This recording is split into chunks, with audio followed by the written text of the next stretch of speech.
anytime you have these panels, you can talk about all of the sets of challenges and problems that we have to address as a country. And what I really want us to focus on in this panel, which is really about how do we deliver results, it's where are the opportunities for connectivity and connection across the sectors.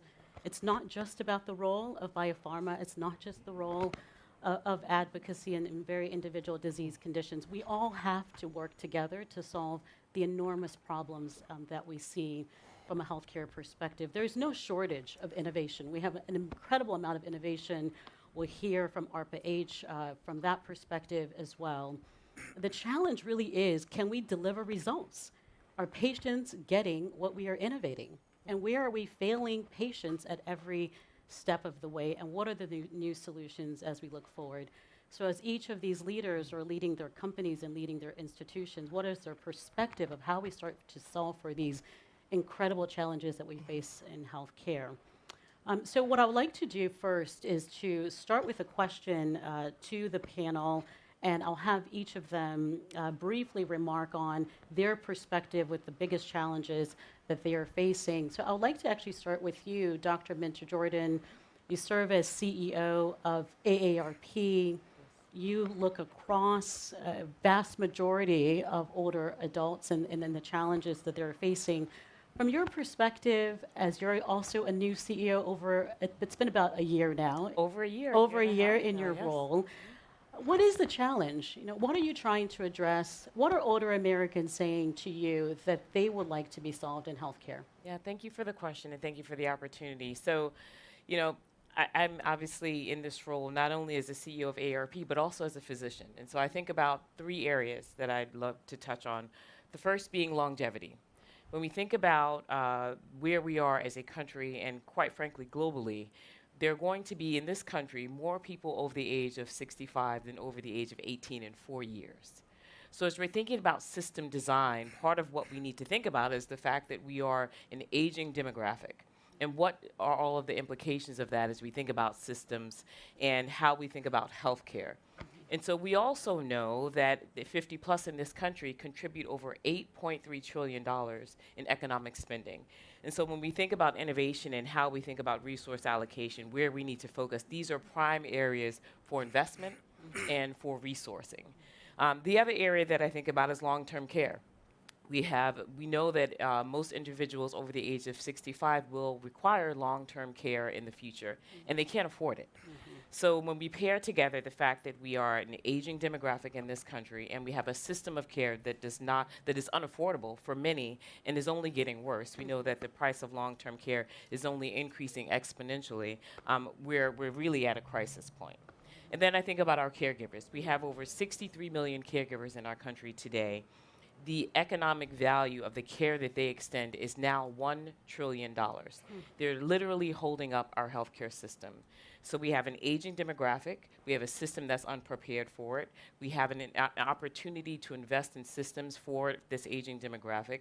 And we have caregivers. So when I think about these 3 dynamics in our country, we are at this crisis point, and there is an urgent need for us to think about the transformation of systems that will allow for us to be able to provide better prevention, to be able to provide greater accessibility to care, and for care to be more affordable. And we can get into all of the ways in which AARP is working with partners around the country and around the world to be able to bring all of these facts to light and to create this case for urgency for action.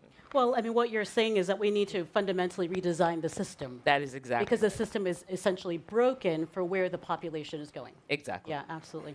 Nancy, I'd love to turn it to you. Nancy Brown, CEO of the American Heart Association. You focus incredibly across the world on new research, new innovation that's focused on cardiovascular disease and bringing clinical guidelines to bear on care. Where do you see the greatest challenge in our healthcare system today? Yeah. Well, we live in a remarkable time. Just at this meeting, listening to all of the innovation that's happening and understanding, because we fund some of it and we partner with people who do, just the possibility of what treatments will be available and what procedures will be available to people. And that's like at one end of the spectrum. And at the other end of the spectrum is a system that is ill-prepared to accept all of this, whether it's workforce issues or speed to get new treatments to market. And, that is a real problem for society, I think. The people who feel that difference, between all of the wonderful talk about this great innovation and what's actually happening in a healthcare system are patients who are struggling with everyday things that matter to them in their lives. And I think we've really got to focus on not only speeding innovation to market, which we take very seriously at the AHA, and it's an area of great focus for us, but we have to design the system to answer the problems that patients have. And that, to me, is the greatest opportunity. We also have, you just talked about caregivers. I was just at a meeting last week, an AHA meeting of our CEO Roundtable, where Maria Black, the CEO of ADP, presented their annual report called America at Work. And the only sector in America that is adding jobs, no matter what hype you hear, is in-home healthcare workers. That's it. And how are we equipping the healthcare workforce to deliver these new innovations? An example of that, just last night at the dinner we were at, we were talking about the dream of every person knowing and having their genes, their genetic profile. We would love that at the AHA. We think it should happen at birth. But think about how many genetic counselors are there in America? And let's say I see Francis, let's say that happened tomorrow. We can't deliver that for people. We're just not prepared. And I think that's one of the biggest opportunities. Yeah, absolutely. Alicia Jackson, welcome. We're happy to have you here. You're leading AARP-H, a new federal agency that was newly created to make big bets in healthcare. Yep. Like DARPA did for all of us that benefit from the GPS and navigational services that came out of DARPA. You're trying to replicate the same thing at AARP-H for healthcare issues. As you think about the major issues that are impacting our healthcare ecosystem today, where innovation can make a difference, what are those challenges from your perspective? Thanks. So when I came into AARP-H, I had three major challenges I wanted to address. Number one was winning the biotech race against China. Number two is reversing aging and focusing on longevity, because that is the greatest risk factor for most diseases by hundreds of times. And number three was defeating devastating diseases where we've spent hundreds of millions, if not billions of dollars trying to address, and yet we still don't have solutions. I'll focus on the first one, which is this biotech race with China. So 5 years ago, had you asked anyone in this room what the biggest risk to US preeminence in biomedical innovation was, you wouldn't have said China. For a long time, they've been a low-cost manufacturer, a supplier of KSMs, APIs. They began to move up the value scale into generics, et cetera. But what we've really seen over the past 5 years is incredible acceleration in every part of the innovation change, from discovery all the way to clinical trials. And just last year, we saw nearly 50% of novel molecules that were licensed by Western pharma come from China. That's stunning. We've seen the ability for China to run clinical trials 2 to 5 times faster at half the cost. And so what they've really done is set up an ecosystem here where it makes more sense for capital to flow into China than to flow into the US. Yeah. And that should stress everyone out in this room, because we're suddenly in a situation where we're all happy when all nations across the globe get better at healthcare. That's phenomenal. But when most of our medicines are coming from a competitor, a geopolitical competitor, and we also see a hollowing out of our own innovation system here at home, we have a real problem. We are seeing venture capital, private equity dollars shift to China. There have been VCs who've shut down their US arm, investing only in China. Many early startups are now running their trials in China because startups' lifeblood is cash, essentially, and time. They need to move fast. They need to do it low cost. And so when we look at this challenge, it takes today, as the commissioner said, about 15 plus years to go from discovery to patient when looking at a new therapeutic. And so we have the goal of where can we leverage technology, along with regulatory reform, which the commissioner is focusing on, really thinking about in silico clinical trials, thinking about really funding platforms such as cell and gene therapies, where we can actually get the entire platform approved at once and then have it individualized to patients, really going towards this N of one future. And so our whole goal is to build this future as fast as possible so we can think about going from discovery to bedside in less than 5 years. Yeah. And Bob, from your perspective in biopharma, Bob Bradway serving as CEO of Amgen, biopharma has a very unique place in the ecosystem. When patients want a cure, they think it happens serendipitously, but no, it happens because there's been investment, there's been prioritization. You have scientists that are working incredibly hard day in and day out to find those molecules and targets and to commercialize those opportunities and get them into clinic. So from your perspective and the vantage point that you sit, what is the biggest challenge that you're facing as a developer, but also just trying to close the healthcare gaps?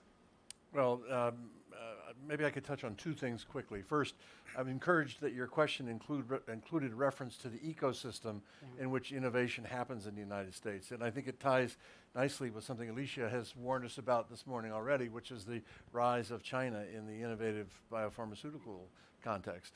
And I think there's a connection there. This country enjoyed for decades a very special ecosystem, which included respect for intellectual property, academia, working well with government, working well with industry, and capital markets that were very supportive of that process and willing to invest in the kind of risky innovation that you're asking about when you talk about biopharmaceutical research and development. So we had a very, very vibrant ecosystem. I worry that it's not as vibrant now. I think if you take any one of those pieces out of the mix, you have the result is something that doesn't work as well as it has in the past. And so at a time when we are an aging society and we need more innovation and we need people to have access to that innovation, I worry this is the wrong moment to sit by complacently as that ecosystem erodes. But what I would say to the final question you posed, which is what is the biggest issue? There's a huge amount of innovation, as you said, upstream. So beginning with the ability to use genomics to discern at birth who's at risk of what disease, that kind of innovation, and then being able to identify the stage at which the disease is progressing and provide therapies that help prevent the consequence of that disease, that's all working well. Yeah. But what's not working as well is the innovation downstream. So the ability to say, when we know someone's at risk for a disease, what are the incentives in place to do something about it? And that transaction environment, that environment where we reach out to those that are known to be at risk for something and get them into the healthcare system and prevent the downstream consequences of whatever it is their risk relates to, that's the piece that's not working. And that's the piece where more innovation is required. And again, in an aging society like the one we live in, if we don't come to grips with that, that's what will bankrupt our system. Not the existence of innovation, but the failure of getting that innovation to the points where it can have most leverage in the healthcare system. And we'll get into that conversation because it's really what's that downstream innovation. Everyone is excited about the promise of AI. Can AI help solve for that? But there's so many different handoffs across the entire process. Where do those handoffs start to break down? So we'll talk about that in a moment. Dipen Parekh, I would like to bring you into the conversation, CEO of the University of Miami Health System. Delighted to have you here. You're a clinician. You see the entire ecosystem. Everything that we talked about ends up at the patient bedside, which you oversee. From your perspective, as you're running a health system, what is the biggest challenge that you're facing? Yeah, thank you, Esther. First of all, I'm not just a clinician, I'm an active clinician. So even while I'm an CEO of a health system and lead the Miller School of Medicine, I still do surgeries, robotic surgeries for prostate, kidney, and bladder cancer. So I do have a different perspective on all of this. I really don't see any challenges. All I see is opportunities every single place. And the biggest opportunity, the greatest opportunity, is improving patient access. So as an academic health system and a medical school, we have a dual mandate. We have to dream with our eyes wide open and our feet on the ground. So on one hand, we are trying to improve access for patients. We're not talking about patients for primary care. We're talking about patients with brain tumors. We're talking about patients with retinal detachment, with macular degeneration, with breast cancer, kidney cancer. And we are not talking only about the rural areas. I'm in urban Miami, and believe me, the problem is as acute in urban cities as it is in remote places. So these are patients, there's a huge demand-supply asymmetry. We don't have the workforce to take care of these acute conditions even today. We can't send all of them to the emergency room. Yeah. There's a huge burden. So I think the biggest opportunity from where I sit is improving patient access. And while we are doing that, as a research medical school, we are also then continuously in parallel thinking about innovation, thinking about new technologies in prevention and all those things. But all these have to happen simultaneously. What I'm really invigorated by is the fact that unlike others who have to rely on someone like me to execute, I have no other excuse but to execute. Sure. And I don't look at ourselves as a victim, but we have a warrior mentality in terms of doing all what we can to do the right things for the patients. And while I cannot change the entire world, that change can belong or can begin within our health system. And I just give you an example. Patient access is my greatest opportunity. What did I do? I would talk to about 25 founder CEOs of AI healthcare companies, and none of them wanted to tackle that because it's a hard problem to tackle. Everyone wanted to go towards ambient dictation, towards the easy problems to tackle. I found 2 founders who were willing to tackle them, the hard problems. We went from 0 to 1 in terms of launching an agentic access agent in 4 weeks. And then in 4 more weeks, that agent is doing better than our human agent in terms of improving patient access. We just launched a surgical AI agent that covers the entire life cycle of an operating room, everything. So every surgery that you do, it is now integrated, then linked to all the outcomes. It has a huge implications in terms of education, research, high quality care. High quality is very important because access to high quality care is even more difficult than access to any quality care. We just launched that agent 2 or 3 days back in front of 75 other health systems. And there are other health systems that have been dealing with this for the past 2 years, but no one could get through IT integration. So we can be the change that we want the world to be. We have had His Excellency Mansouri from Abu Dhabi with us at the conference, and we had a conversation with him over dinner. And he talked about the incredible integration within their health system where they have sequenced every child genetically. Everyone has access to their electronic medical record on their phone. They can track their prescriptions on their phone. They have the ability to communicate with their physicians in real time. I asked him, so who is your competitor from that perspective around the world? Who else is innovating beyond what you've accomplished? He's like, I don't see another country that's doing what we are doing. So as we think about that kind of fully integrated healthcare ecosystem, Bob, I want to start from you. When you develop a new product, it's cleared by the FDA, you're moving towards commercialization. Where do things start to break down in our system? And what is that opportunity for integration? Can we ever get to this vision of what's happening in the UAE? How are we getting in our own way? Well, I'm not sure that we'll get to the approach that the UAE is taking, but there are a number of things we can do. I think where the system breaks down is what is causing what Dipen described. The reason that we don't have enough people to care for the acute events that are happening in his hospital or any hospital like it around the country is that the things that we could do to prevent the heart attack from showing up in his emergency room, or to prevent the stroke, or to prevent the woman who's fallen and fractured and broken a hip, the things that could be done to prevent those events from occurring include identifying the patients who are at risk. That's easy to do now, especially with the tools of AI. There are very simple ways to identify postmenopausal women who are at risk of a fracture. Yet we have nothing in the healthcare system to enable us to identify and reach and bring those people in and introduce them to those preventive therapies that can strengthen their skeletons so that when they fall, they don't have an unnecessary fracture. Or even more acutely, as Nancy's organization has shown, the country loses $600 billion a year to heart disease, the leading killer of people in the United States. And yet, a large fraction of that heart disease is predictable and preventable. But we have a healthcare system that struggles with, what do we do with that? So we could have all the genetic information, for example. We could know everybody in the room who's at risk of heart attack or a cardiac event because they carry a risk for high levels of lipoprotein A, for example, LP little a. But without an ability to motivate those individuals and the healthcare system to do something about it, we will fail. And that patient will wind up in Dipen's emergency room with an emergency revascularization or something like that that's costly, disruptive to the economy, and needlessly, pointless, because it could have been prevented in the first place. What is the lever then to change that? Is it our payment systems? Is it how do we change the payments to account for value-based care where the evidence is driving us? Is that the shift that we need to fundamentally get to It this certainly has to upstream? include that. Yeah. So if you wanted to think about a big project for Alicia, for example, you could say, look, the average age of a first heart attack in the United States for a male, 65.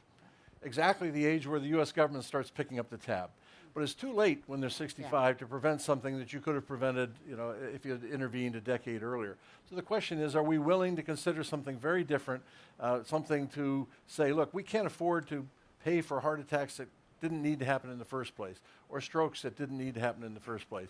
Are we prepared to use the tools that are available to us to identify people and provide incentives for them and their caregivers to take steps, to take action, and prevent those downstream consequences? Dipen, can you respond to that comment from a clinician perspective, which is this question around how do we prevent? Do you have an incentive to do that? You talked about robotic surgery, which sounds amazing, but we're talking about something that's much more upstream. Are you incentivized across your health system to help screen for cardiovascular conditions or bone frailty or any number of topics that matter from a population health perspective? So I just came to this event from a previous conference where I got a similar lanyard that I just threw in the garbage can. But when I came to this conference, the first thing I was told was, if I lose this, I have to pay $500 to get this back.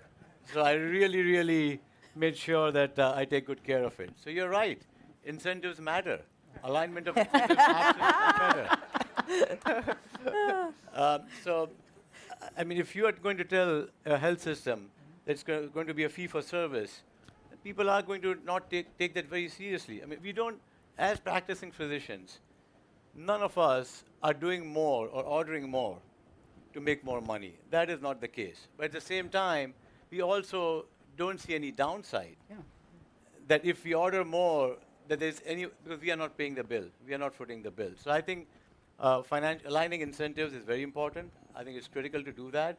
But again, if you want to focus on high quality, that's why quality matters. Quality, this is the only country in the world where quality doesn't get any premium. You go to a top athlete, you go to a top lawyer, and there's a huge scale of how they are reimbursed based on their quality and the outcomes. This is the only country where I could be the worst surgeon in the world, and she's the best surgeon in the world, and we perform the same surgery with two completely opposite outcomes, and we get paid the exact same dollar amount. So we really need to start there. Yeah. I mean, what I hear from you is that there is no quarterback responsible for the actual outcomes for an individual.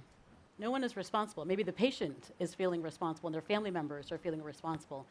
But the healthcare system itself is not held accountable to the ultimate outcomes on behalf of that patient. We're not incentivized that way. Is that correct? No, that's not true. That's not true. Okay. No, because look, I mean, ultimately, outcomes do matter.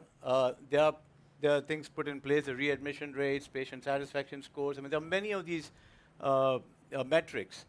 Now, are they the right metrics? Sure. That's what you really want to focus on. I mean, if a patient, there are other metrics that could be put in place that really look at really tangible outcomes. For a cancer patient, getting on the right treatment at the right time and the right outcomes is far more important than so many of these other metrics. So I think there's an opportunity to have additional or better metrics that would align incentives and quality. All right, Nancy and then Myechia. I know both of you want to comment. Go ahead, Nancy. Yeah, I would like to say that I agree completely on the issue of financial incentives. Another thing that we've done at the American Heart Association over 20 years, we have 3,000 U.S. hospitals, including 600 in small communities, that collect data and deliver care based upon our guidelines for heart failure, coronary disease, stroke, et cetera.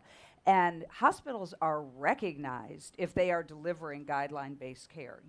I can give you an example. At the International Stroke Conference, the world's largest conference for stroke professionals, every year, all of the hospitals that have achieved gold status, meaning 95% or more of their discharged patients are going home on guideline-based therapy, they come from all over the world to get recognized. So there's positive ways to recognize as well that I think is important Yeah, to remember. absolutely. Myechia? Yeah, I just wanted to comment. I completely agree as a physician, everything that's been said, but I also think we need to remember the point that most of the healthcare outcomes that we're talking about are not happening or not influenced by what's happening within the hospital system. Right. They're happening outside of that. As we think about the social determinants of health, as we think about communities, as I mentioned earlier, we have these 63 million caregivers that are delivering $1 trillion worth of care within the homes, and that's not being recognized. So as we think about systems and we think about system redesign, we really need to focus on what happens outside of the hospital, what happens in the home. How are we integrating the innovation that we are creating to be delivered within the home by the caregivers who are delivering care, and really readjust our thinking as to, we can continue to play the cost and expense game within the hospitals, but if we're really focused on outcome and really focused on prevention, we're really thinking about what's happening in the community and in the home. Yeah. And one of the things that you've talked about, Myechia, has been this health economy. How do we redesign that health economy to increase the health span? Yes. Not just the lifespan. So oftentimes when we think about our life expectancies declining in the U.S. relative to other countries, or it's lower relative to other countries, and prevention is a big part of what we need to do differently if we're going to restore that increasing life expectancy. But that's not the only metric that matters. That's right. Are you healthy? How long are you healthy as you age? That is a better metric to the point that Dipen made. How do we redesign to think about the health span rather than just how much longer are you living? Yeah, it's a great segue from what I was just saying in terms of health span versus lifespan. It's a 13-year gap. We're living longer, as you stated, perhaps less so than other countries, but in this country we're living longer, but we're not healthy, and there's a 13-year gap in between that. And so we really need to focus on, again, what's happening in the community. How are we bringing this innovation into the homes? How are we creating opportunities for older adults to be empowered as they are choosing their care, as they are focused on understanding the impact of chronic disease? How are we providing training and resources to caregivers who are often giving care without any level of training, without any recognition? And that report that we've recently released, Valuing the Invaluables, where we were able to determine that value of $1 trillion worth of care being delivered without any training. And so as we think about innovation, and one of the things that we've developed in working with 700 companies around the country is this age tech sector, where we are focused on technology for older adults and bringing that technology into the home, being able to recognize and manage chronic disease in the home, being able to empower caregivers to be able to deliver better care in the home, understanding, again, how do we think about the factors in our communities?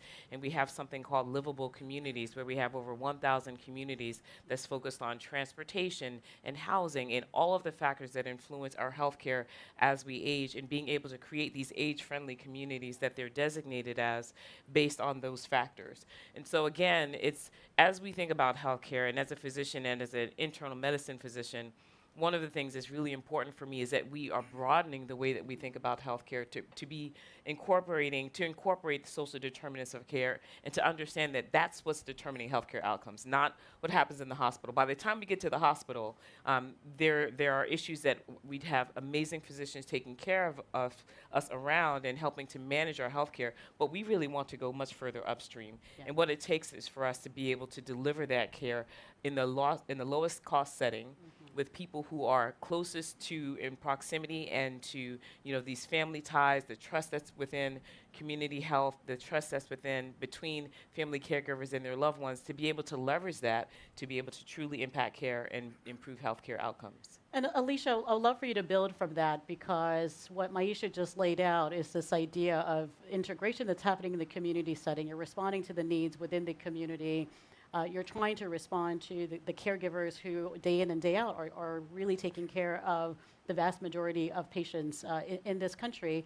We need more innovation. We need that innovation to be at home. Longevity is an area of focus for AARP-H. How are you thinking about AARP-H's role in developing innovations to tackle the aging population? Yeah, well, I think it's interesting that the top longevity drug today is essentially a GLP-1, which was not developed for longevity. It was developed for diabetes and then weight loss, and now we've discovered numerous other benefits, which are incredibly impactful. But nobody set out to design a longevity drug.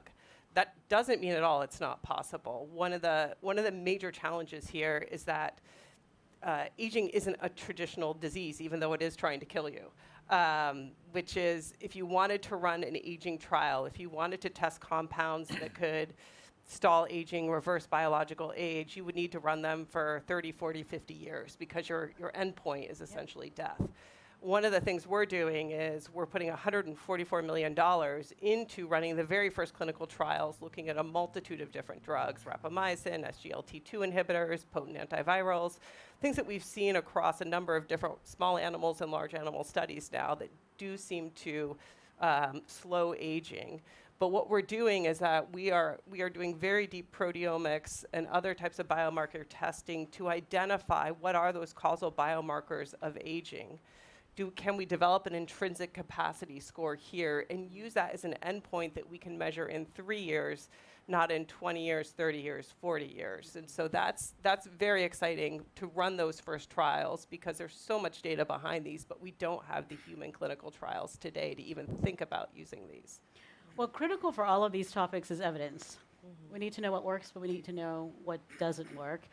So Nancy, I would love for you to comment on this evidence generation process and how do we translate what happens from an innovation perspective. So you have a new product, we need to get it into clinical guidelines. From a cardiovascular perspective, oftentimes it takes maybe 7 years, 8 years, 9 years for the latest evidence to make it into clinical guidelines for us to see this. So you'll have Alicia develop a product, or you'll have Bob at Amgen develop a product, or any other sponsors.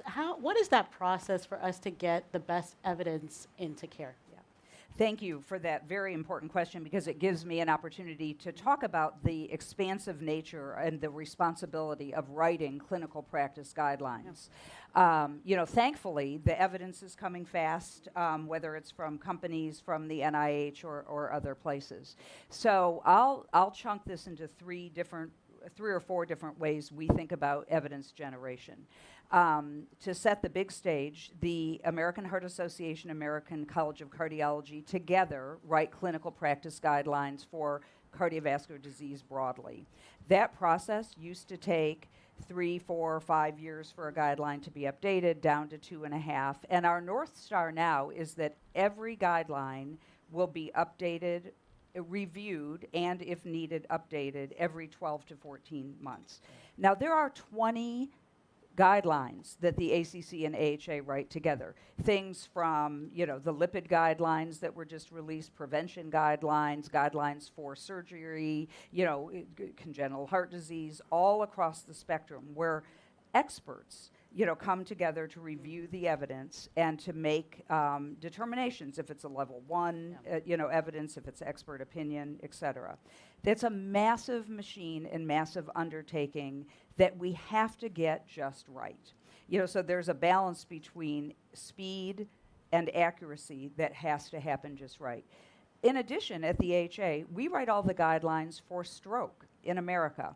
So, think about like when TPA came out and how that changed clinical practice. Think about the fact that you can now insert a clot in someone's brain and pull a stroke out as it's happening, and, and people walk out of the hospital the next day with their life intact.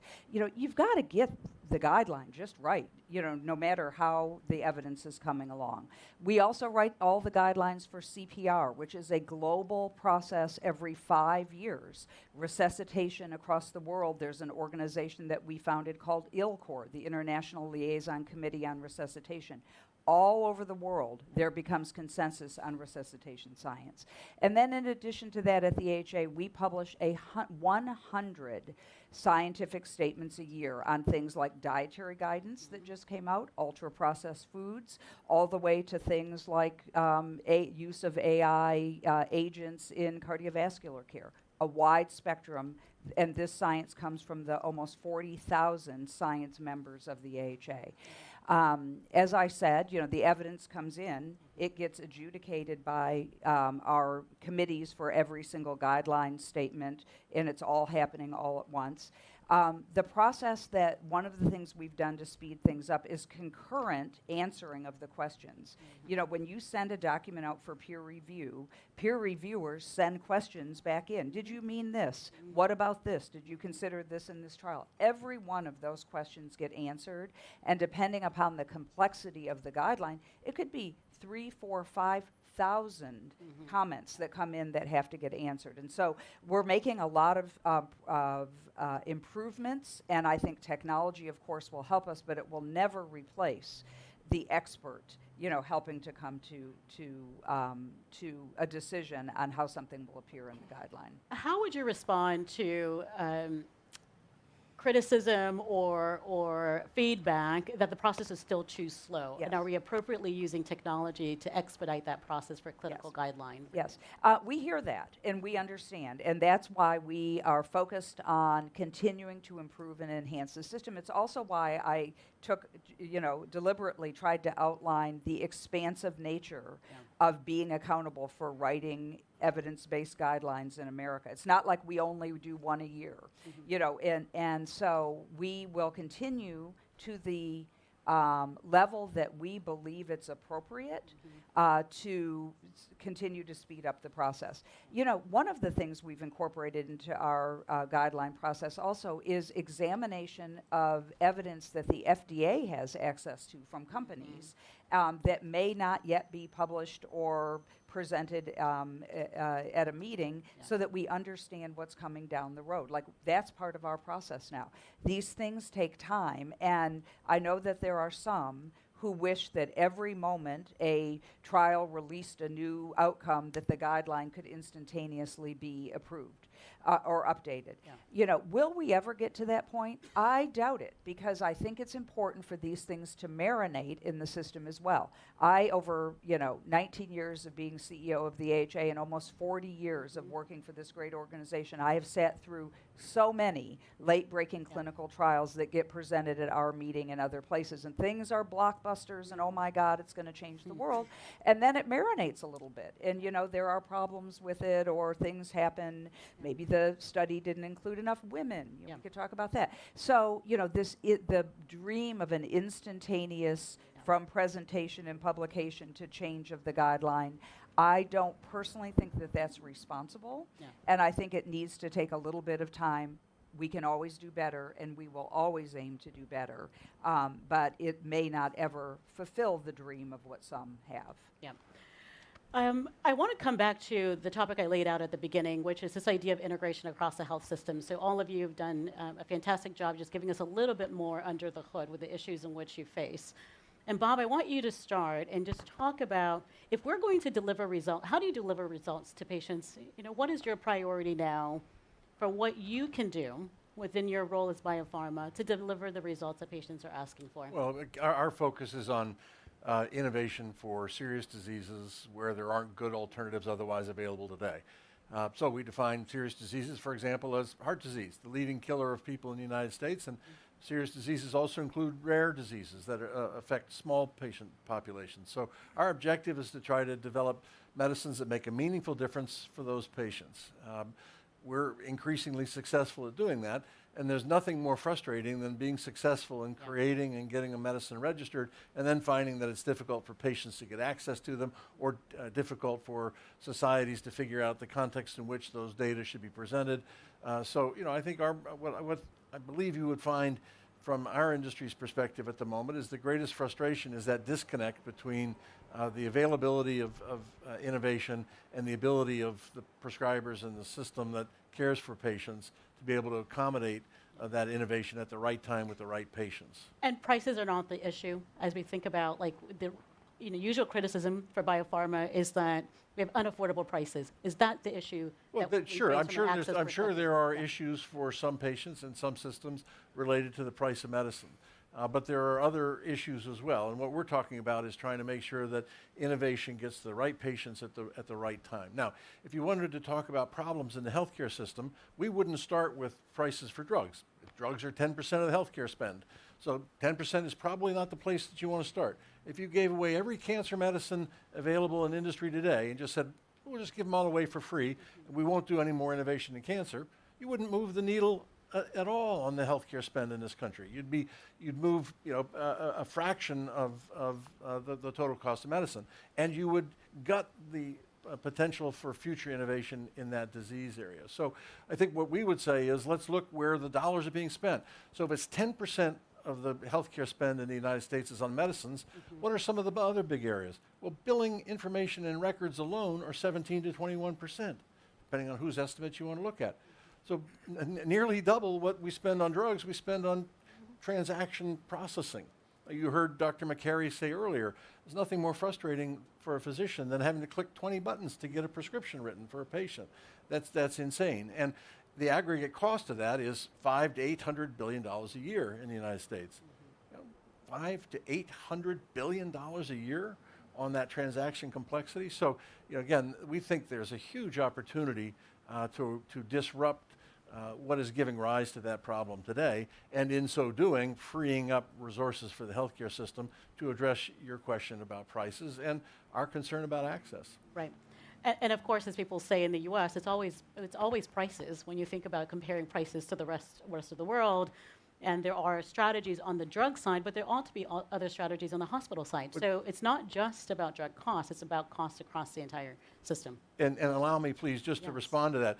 So 93% of prescriptions in this country are for generic medicines that are off patent. Our generic prices are, in many cases, the lowest in the world. So we have a system in which intellectual property is protected for a defined period of time. After that intellectual property has expired, the prices fall to whatever price the manufacturers are able to make the medicine at. So you see, for example, 90+% drop in price after patent expiration. Yeah. Fair enough. But the same thing doesn't exist elsewhere inside the healthcare system. So again, I think we can talk about drug prices, and we should. Yeah. We should have the discussion about whether the society, the nation is getting value for its money when invested in drugs. And I'd be happy to have that conversation. I think it's one where the data are on our side. Yeah, excellent. Nancy, how do we deliver results for patients, and should we invest more in prevention? What is it that we're not doing? Bob said it earlier, 80% of cardiovascular disease is preventable, and we're not investing in incentives, to help identify that risk earlier. And we've got to inspire people to want to live a healthier life. And, there's a lot of things happening, all over that ecosystem to help make it happen.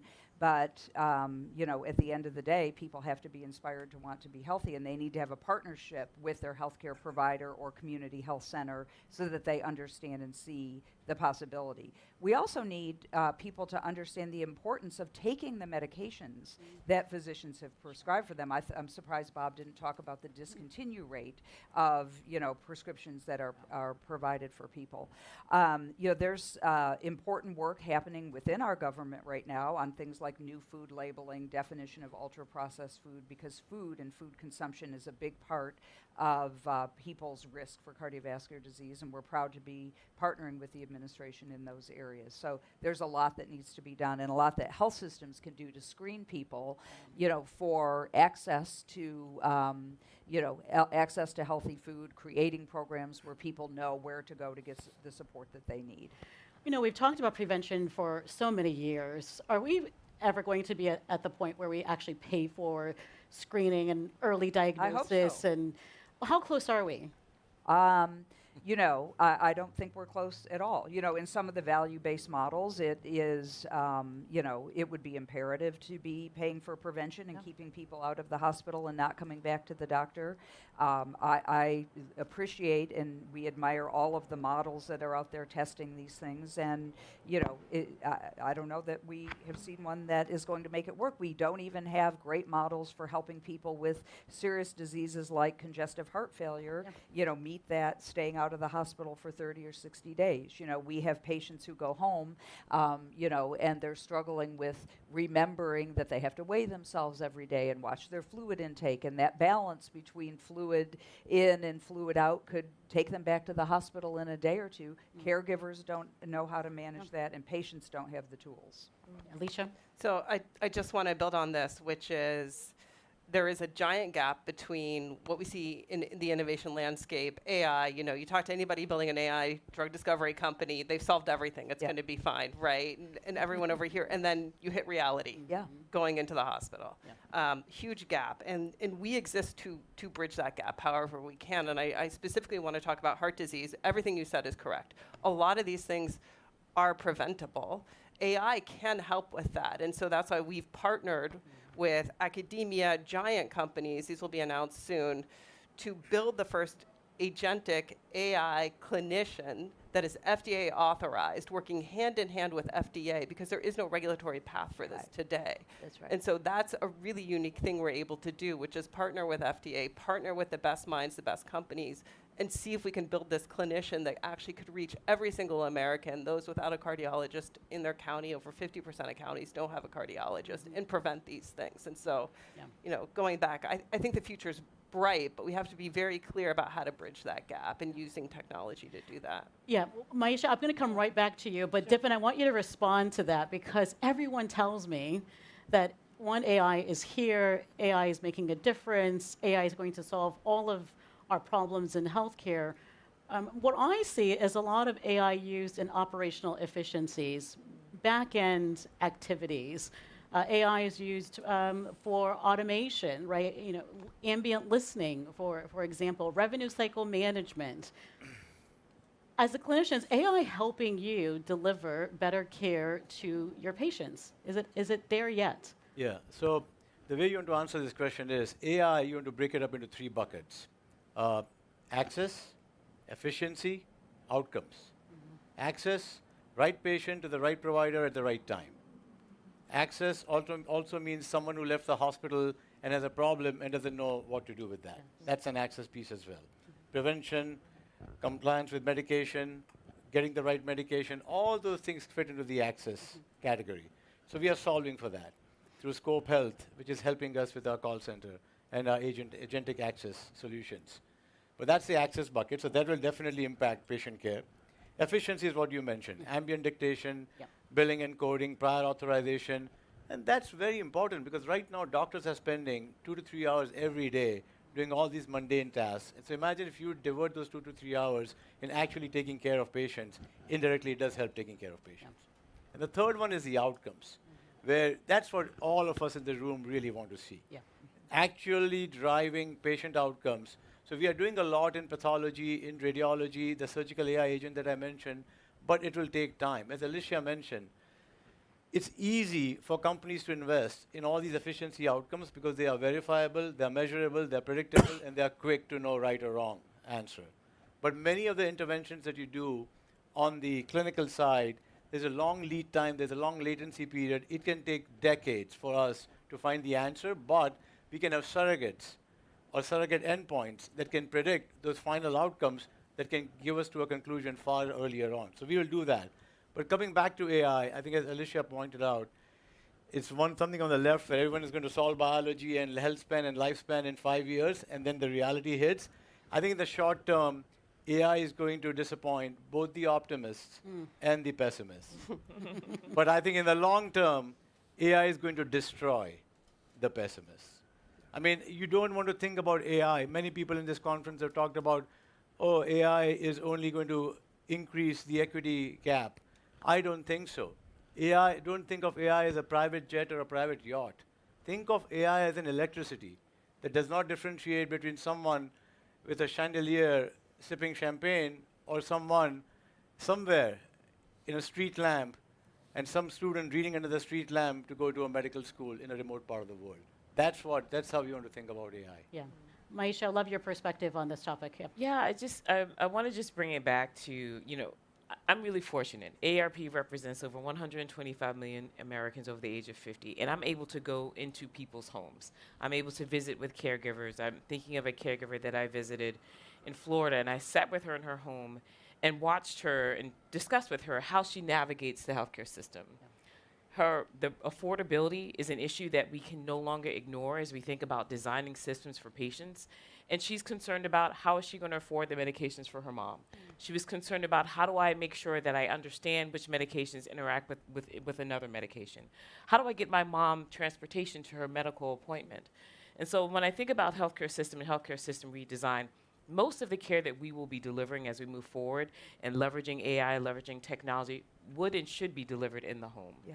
And so as we're thinking about the hospital system really should be the last resort of places where we get care. Most of that care should be delivered in the home. And how do we make sure that the tools and technologies allow us to be able to do that, allow us to pull the caregiver into care, allow us to ensure that we have affordability at the forefront of our minds as we're developing guidelines and practice guidelines for people to employ for themselves. How are we thinking about the community services that need to wrap around these individuals to be able to age in place? We know most of us want to be able to age in place. And so how are we creating systems that allow us to do that and empower us to be able to make those choices? And so I always come back to that as a physician of how are we thinking about what do we want? What do you want for your care? And how do we design the system that allows us to be able to get the care that we would want for ourselves? Do you see any promising models there? What are you seeing in connected care at I home do. that's offering? Yeah, I'm really excited about the work that we do through our Age Tech Collaborative and watching the companies design care to ensure that the physician can speak to the individual in their home, which then obviates the need for the caregiver to have to take that loved one out of the home, and providing care, providing education and training to caregivers, leveraging tools and technology. So I'm excited about some of that. I'm excited about some of the ambulatory services that I see going into the community to do mammogram testing or to provide low intervention services within the community, which then highlights the fact that people have that greater accessibility that we deserve and that we need as a society to become healthier and to be empowered as we make choices. So the more that we can think of sort of that health at home and what does it take to be able to amplify that, improve the outcomes of that, then we will be further along in the healthcare continuum that we are on this journey on. Well, in our final 2 minutes, I want to go rapid fire down the panel. As we think about, as I asked the commissioner earlier, in the next 12 months, what are you the most optimistic about? What should we be watching for from your sector? Bob, let's start with you. Ongoing innovation, potential advances against a form of heart disease caused by high levels of Lp(a). We have a therapy that reduces by 95% that lipoprotein. If we can demonstrate in clinical trials that leads to reduced heart attack, stroke, necessary revascularizations, that'll be a big moment in the field, and I hope it won't take 8 years for that to get into the guidelines. It won't, I promise you, right here on this stage, Bob Bradway. I'll hold you to it. That was a very public commitment there. That's all right. That's good. All right, Nancy, what should we be expecting out of the American Heart Association next 12 months? You know, the AHA will continue to do its job to get evidence into practice, but I would say also through our investing arm, AHA Ventures, you know, we're really betting our own money on some solutions, especially in the area of women's health, which is often misrepresented, appreciated, and, you know, as you said earlier, women are 51% of the population. They have a lot of heart disease and a lot of strokes that could be prevented if we had solutions for them earlier. Excellent. And what can we expect from you, Alicia? I mean, we're seeing an incredible announcements come out of AARP-H. My big one is clinical trial innovation, both technological and regulatory. The government is really focused on this today. And we have a wealth of data and tools that really enable us to rethink clinical trials that really the model is from roughly 60 years ago, and we all know we can do better. And so I think you're going to see a major push there, and that's very exciting for everyone in this space. Yeah, excellent. Myechia? Yeah, we're going to continue the fight for the 50 plus in this country, raising visibility around the longevity economy, the power of the 50 plus, fighting for caregivers. We're fighting for a family caregiver tax credit to ensure that caregivers have the resources that they need to be able to deliver the care that they are delivering without any support or without it being valued. Dipen? I would say in the next 12 months, 2 pet projects for me. Scale the agentic AI with Scope Health across many other verticals. And number 2, working with a consortium, BioCog AI company, that does all genomics, any omics, so genomics, proteomics, metabolomics, anything on the genome side, and connecting it to the electronic medical records and solving rare diseases. BioCog AI. So we are going to work with them, and they're going to form a consortium, and I hope many other health systems join that consortium. What a terrific panel. Thank you so much, everyone, for joining us. My big takeaway is change the incentive. If you know replacing your badge costs $500, There you go. it changes behavior immediately. Exactly. Thank you so much, Bob, Nancy, Alicia, Myechia, Dipen. Really appreciate your